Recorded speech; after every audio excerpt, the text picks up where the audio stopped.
19-asrda 50-yillar oxirida mana shu maqbara bunyod etilgan. Qabr esa 14-asrga doir, ya'ni bu yerga 1326-yilda dafn etilgan. Bizga ma'lumki 1317-yilda Bursa fath etiladi. Bursa Usmon Beyning o'g'li tomonidan fath etiladi va otasini mana shu yerda dafn etishadi. Mana Usmoniylar sulolasi shu Usmon G'oziy nomi bilan ataladi.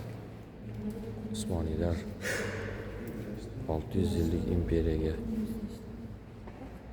asos solgan. 1299dan 1922-yilgacha hukmronlik Usmoniylar imperiyasi.